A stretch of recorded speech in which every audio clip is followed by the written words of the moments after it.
So this podcast is going to include 3 long example problems. Problems that you would expect to find on a test. Now, they all come from the latter part of the Kinetics review sheet. So this is example number 1972.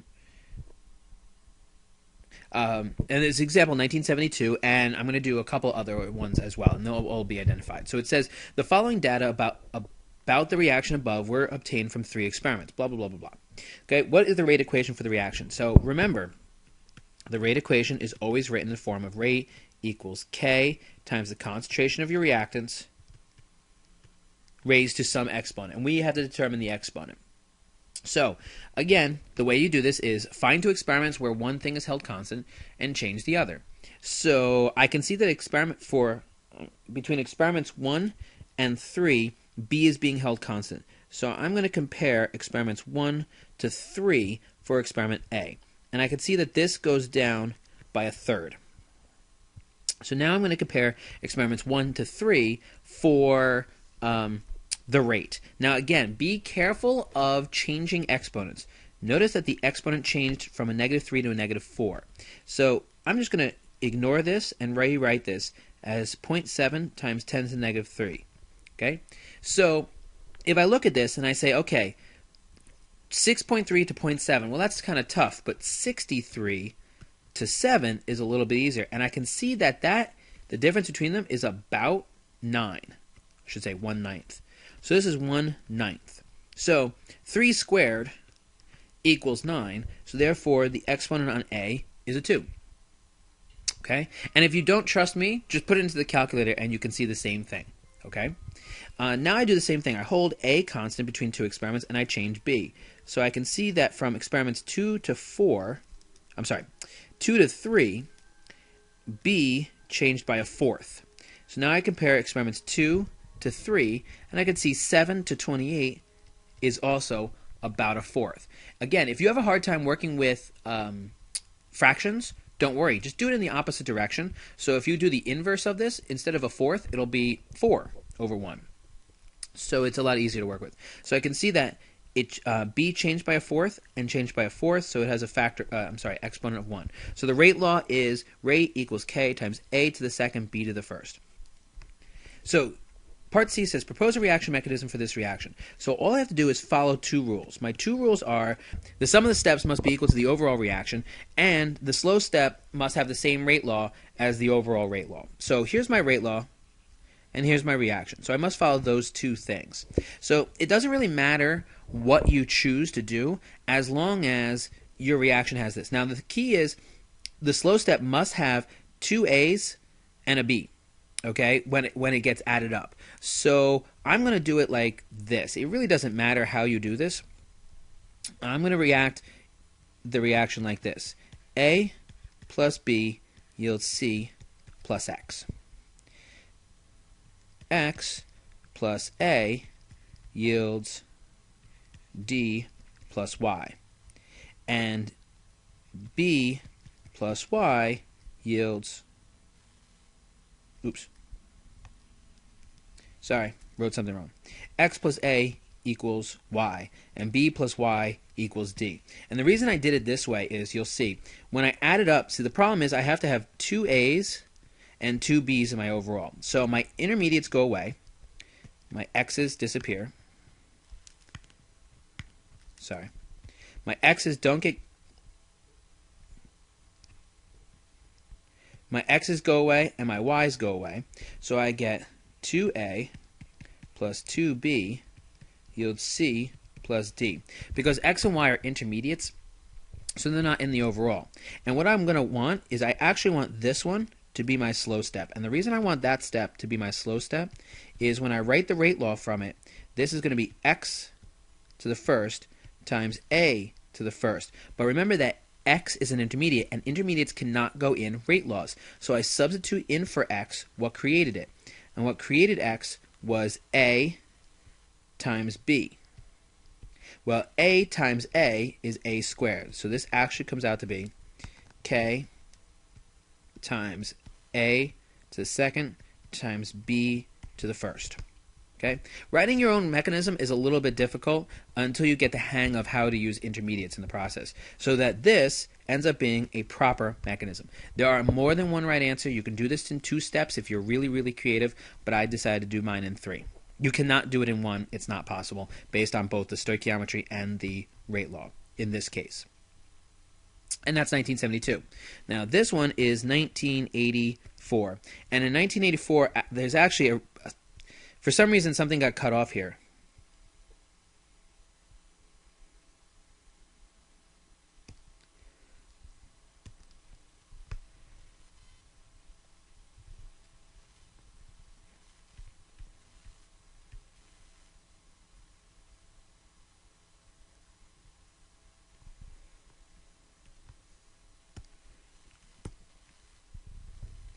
So for some reason, something got cut off here. There's actually supposed to be a chemical reaction that's supposed to be 2x plus y yields z.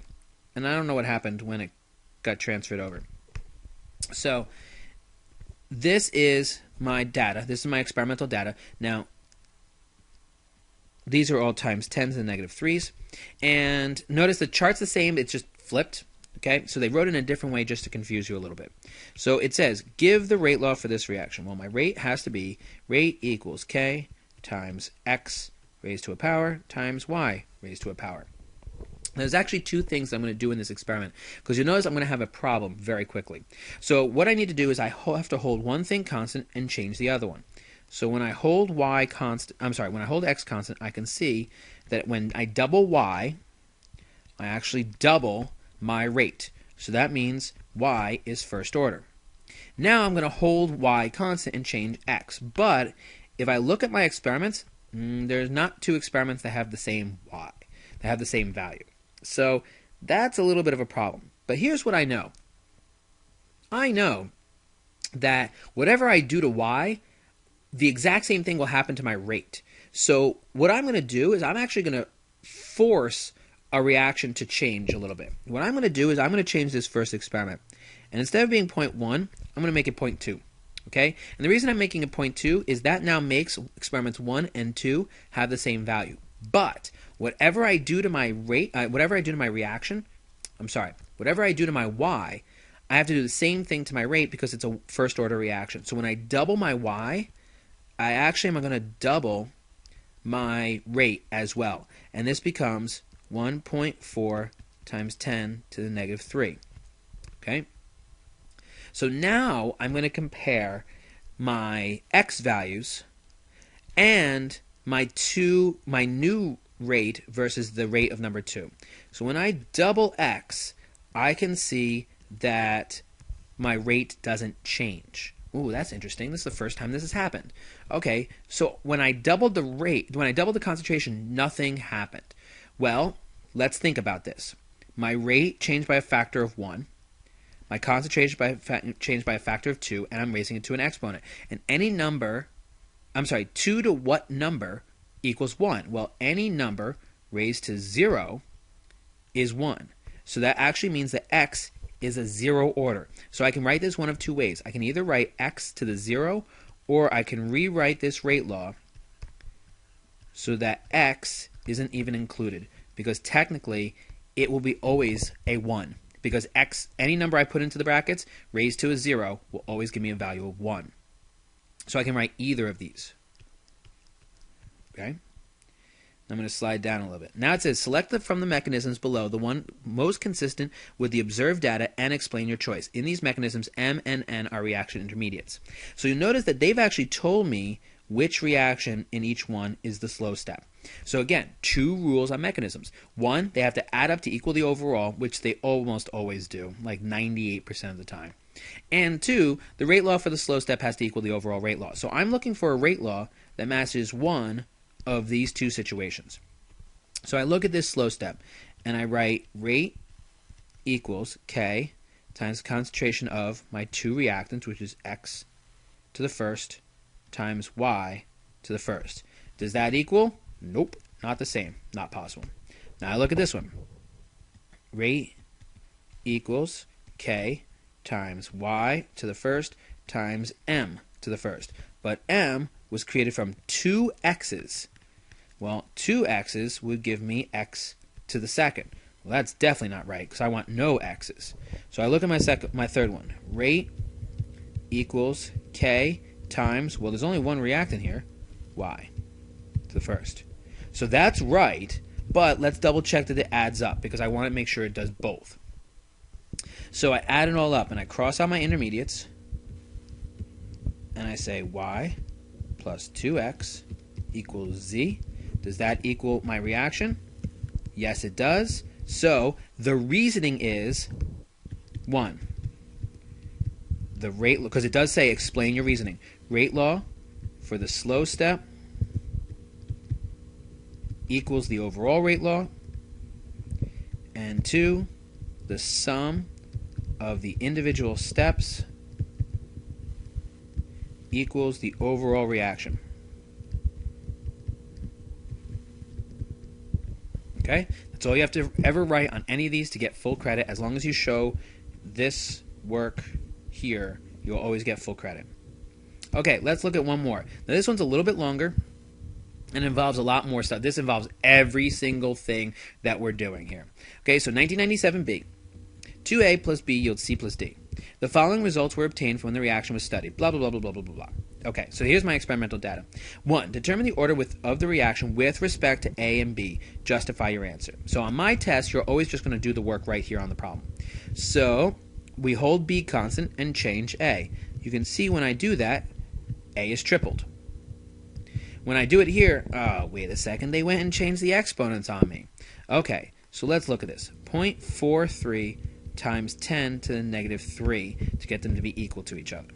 Okay, 0.4 to 1.3 is the same as saying 4 to 13. Well, 4 to 13 is about a tripling.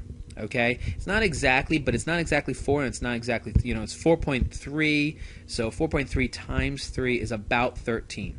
No, 1.3. So that's a triple. So this is first order with respect to A. Now let's do B. Now let's hold A constant. Oh, wait a second. They did it to me again. They did not hold anything constant in experiment A. I'm sorry, for substance A. So what I'm going to have to do is force a new situation. So I can't use experiments 1 and 2 because that's where B is held constant. So those are out. So I can either do experiments 1 to 3, 1 to 4, or 2 to 3, 2 to 4, etc.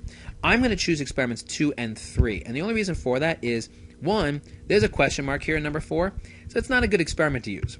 And number 2, this is a nice easy doubling. So I'm going to change this. Instead of 1.75, I'm going to make this 1.50. And what did I do there? I doubled it. So when I doubled it, I'm going to double my rate, which makes this 2.6 times 10 to the negative 3. Now I'm going to compare experiments 2 to 3, and I can see that that doubles. And I can compare experiments 2 to 3 over here. And 2.6 to 5.3 is about a doubling also. So this is first order with respect to B as well. It says write the rate law for the reaction, calculate the value of the rate constant. So my rate law is K times A to the first times B to the first. Calculate K. So my K value, I'm just going to plug in my numbers. And I'm going to do it for the first experiment. 4.3 times 10 to the negative 4 is equal to K times 0.25 to the first times 0.75 to the first. So K must be equal to, I have no idea, let's calculate it. So I've got 4.3 second E to negative 4 divided by 0.25 times 0.75 is 0.00229. Okay, now I have to say the units. The units are 1 over molarities times, what's the time? Minutes. Okay, and my molarity, the exponent of molarity would be 1 plus 1, which is equal to 2, minus 1, which is 1. So it's a 1. And that's my K. Scrolling down to letter D. There's a C, just ignore it. Determine the initial value of B in experiment 4. So what they're telling me is calculate the question mark. Well, it's easy. I have a rate, I have an A, I have a K, solve for B. So plug everything in. It says 8.0 times 10 to the negative 3 is equal to K, which is 0.00229, times A, which is 1.75, times the concentration of B. So the concentration of B is going to be equal to, let's see, I take times 1.75, enter, and then 8 second e to negative 3 divided by second answer is 1.99. And the unit is molarities, and I can double check that two ways. One, I can look here. Oh, it actually doesn't even say it in the A and B. But I look here, and this, they love to do this to you. Okay, to the negative 1 means 1 over liters. So this is the same thing as moles divided by liters. And we know that moles divided by liters is molarity. So you are welcome to use molarity. Don't let the changing units, the changing format of the units confuse you. Just use whatever you're most comfortable with. Some people like to just copy exactly what's in the chart. You can do that too. Okay, but the answer is 1.99. Now E, identify which of the reaction mechanisms represented below is consistent with the rate law developed in part B. Justify your choice. So again, they've identified for me the slow steps. So I'm going to look at the slow steps and write the rate law. So it says rate equals K times M to the first times A to the first. Well, M is an intermediate, so M needs to be substituted out, and A times B needs to be plugged in because those are the reactants that made it, which means that this is the same thing as saying K times A squared, A to the second times B to the first. Is that the same as this? Nope. Not a possible reaction mechanism. Okay, now this one. Rate equals K times M times A. But M was made from B, so I substitute out M and I put in B, and now I've got A to the first, B to the first. Is that the same? Yes. Yes, it is the same. So that's most likely my choice, but I'm going to double check that 3 is not a better choice. So this one is rate equals K times M times A to the first.